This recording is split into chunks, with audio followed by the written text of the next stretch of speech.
Bill O'Reilly came on the Glenn Beck show, and we should just say for context, there was a time where Bill O'Reilly and Glenn Beck hated each other. Back on the Fox News days, I think Bill O'Reilly was jealous that Beck came in and just stole his thunder and showed Bill O'Reilly that, like, you've been flirting with being, you know, a racist nut job for your whole career, or flirting, or, you know, just like being a little bit, you're showing a little bit of like of skin, as it were. Well, I'm going topless on this network and watch me destroy you. And that's what happened. But now, well, we've come full circle. Bill O'Reilly, of course, after multiple accusations and payouts about his sexual harassment, is on the phone joining Glenn Beck, who has now been jettisoned to a compound in Texas where he's just waiting for the end of days. And here these two guys are just getting together and just, you know, to shoot the shit about whether, you know, whose narrative about Joe Biden is more right. This is Glenn Beck's blue period. Yeah, this is blue. I really think this was the cornerstone speech to be able to come back maybe a year from now and say, we tried it, but they won't move. I begged them, but they wouldn't move. Right, they won't do it. Well, that's the transformative philosophy that Barack Obama has. That's what that is. But Joe Biden doesn't know what he's saying. You don't think he really understands what he's saying, do you? I do, to some extent. I don't think he's creating any of it. He doesn't know the bigger picture of what his acolytes are telling him. He doesn't understand that by printing $6 trillion, the U.S. Treasury Department will impose tremendous inflation on this country. Joe Biden doesn't know that. He doesn't know macroeconomics. So if you have money in the bank... Bill, I'm a high school graduate, and I know that. Right. Okay, I'm a high school graduate. He doesn't know it in his diminished capacity. All right? He doesn't understand what he's saying as far as the repercussions of it or the unintended consequences of it. It's obvious, because if I'm or you are interviewing Joe Biden, are they just Beck or O'Reilly, and he's there, it's one-on-one, it would be a catastrophe for Mr. Biden, would it not? A catastrophe, because you could say, answer me that, Glenn. Look, what you're proposing is socialism. You like Mr. Joe President. Biden. That's what you're proposing. Let me just give you a sense of what's going on here, because... And thank you for pausing it there, because, again, as Brendan pointed out, why are they repeatedly showing a shot without Glenn in it? Well, that's not Glenn's studio. I think Glenn's studio is through the glass on the left. They're just showing a... It is his studio, though. It has his showing name the in the producer corner. studio.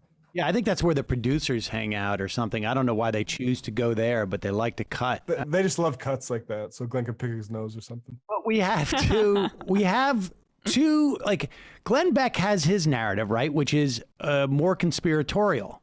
And so if Biden doesn't know what he's doing, then Glenn Beck has to go back and revamp his whole macro sales pitch about Biden, which has been that, like, he is, you know, secret, you know, he's got the chalkboard and it's going to be like, you know, he's secretly pulling the strings and he's transforming the society. And he's beholden to the radical left. But Bill O'Reilly is saying, like, he doesn't know what he's doing. He's just an old man fumbling around, and he's, you know, his intentions are okay.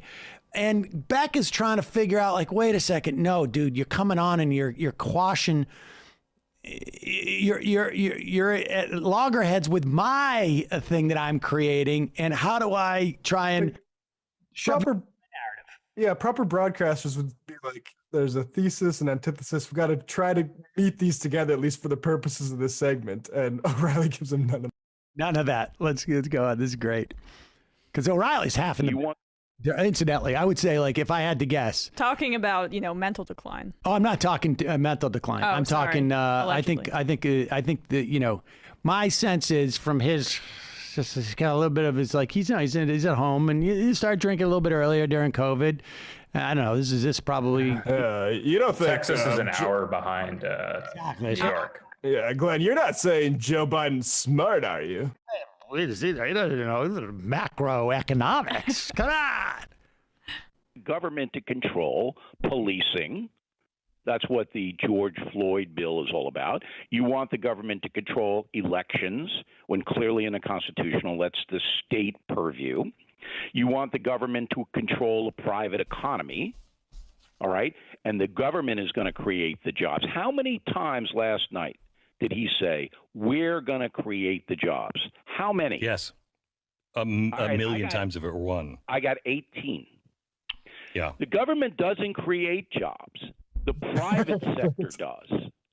Does Biden know that? No. Now, the people behind Biden know it. The speechwriter knows it. So basically what Biden was telling the American people was, we don't really believe in this free marketplace anymore. We don't want capitalism. Correct. Because capitalism is and he does know. Let me take 1 minute break and make the case that Joe Biden knows exactly what he's doing. Okay, Bill, let me rephrase or reset in your mind the way we're looking at Joe Biden. Joe Biden is part of the elite, and yes, he is diminished capacity. But this conversation has been happening for a long time before he had diminished capacity. When we started to do TARP, I know because I know people that were in that room. They were saying at the time, we have to violate the free market to save the free market, which didn't make any sense. But they started down this road, and they were looking for the exit strategy. It will come back to normal. It will come back to normal. We'll go back and we'll erase all that debt. Well, they tried. It didn't work. So what's the exit strategy? Then they started getting mixed up with, just money printing. The Fed printed $6 trillion and gave it to the banks just last year in the last 12 months. And so there's no way out. So what's the exit strategy? The exit strategy is, and you've heard this. This is the advantage of me being old. I cannot tell you how many days a week. Well, it was 5 days a week. Glenn Beck was talking about hyperinflation in Weimar Republic during TARP.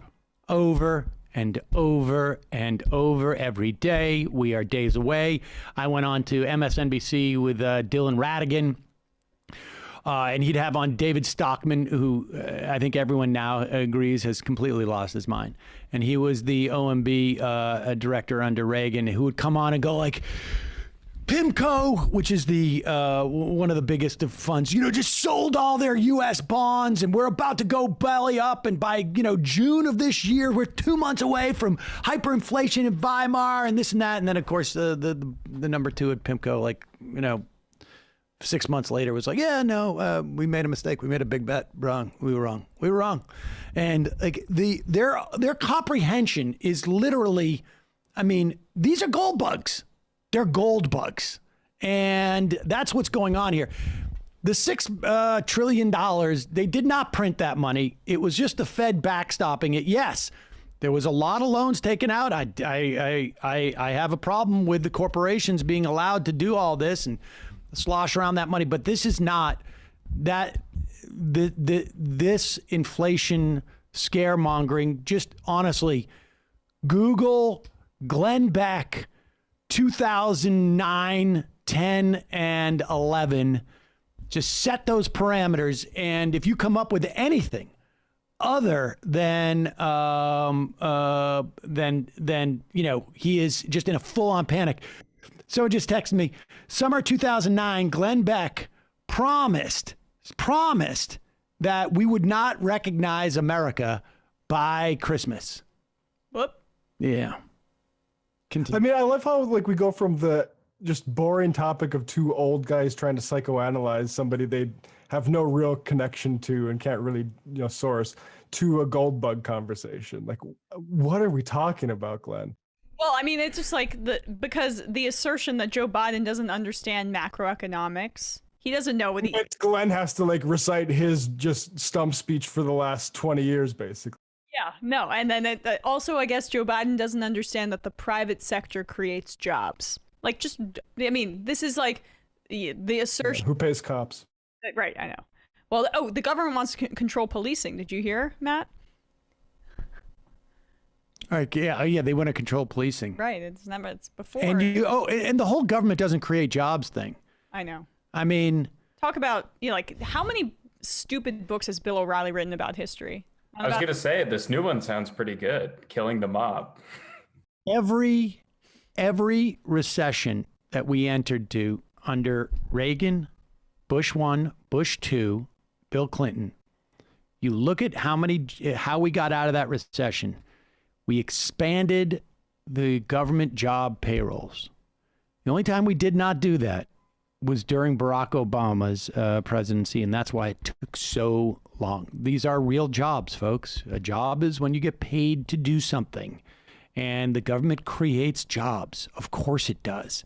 And I mean, it's just absurd proposition. But continue. Last 12 months.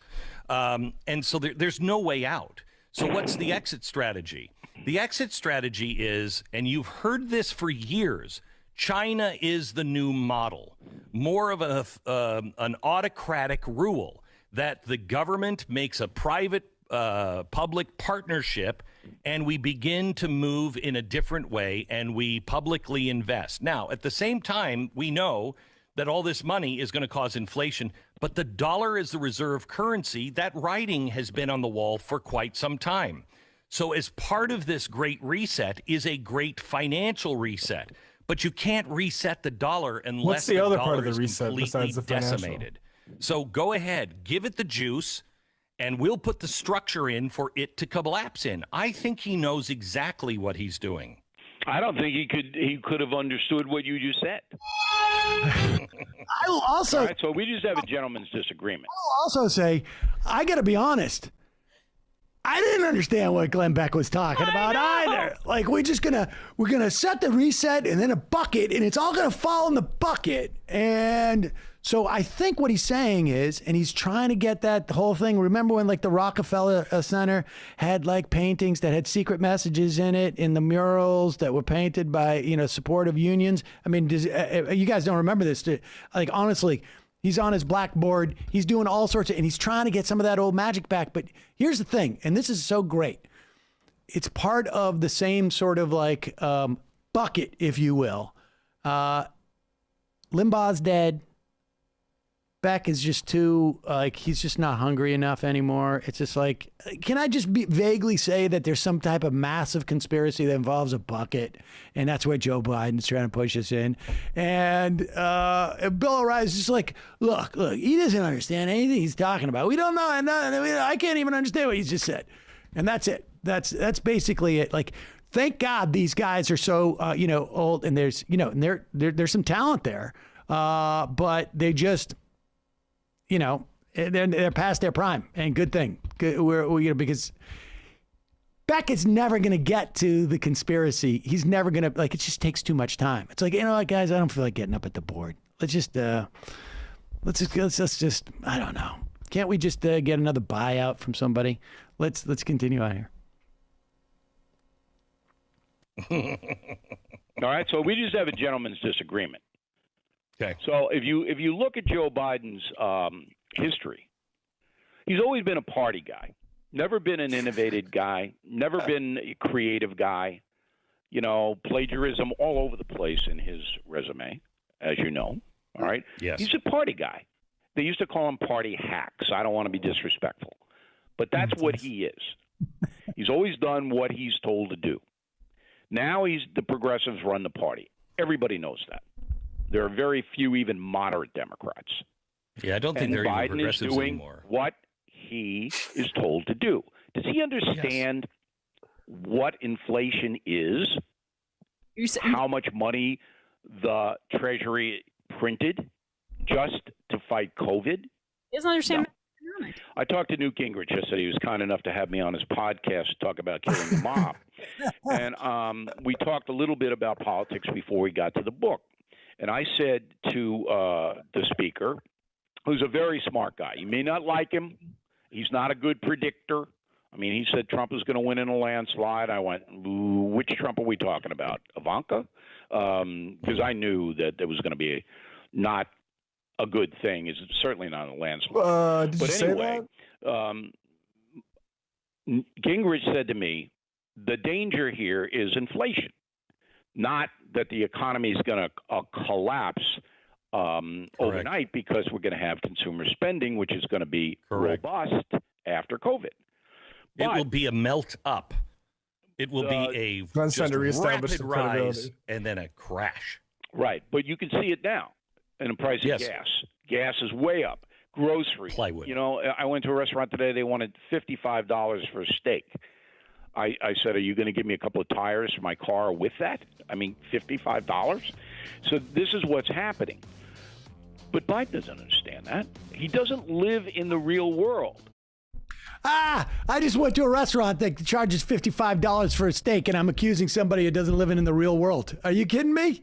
But I mean, this is what we're gonna go back to this again. But they did this in 2008 and 2009, this hyperinflation thing, and the problem is that there's a really easy explanation as to why gas is more expensive, because for a year people did not travel as nearly as much as they are now.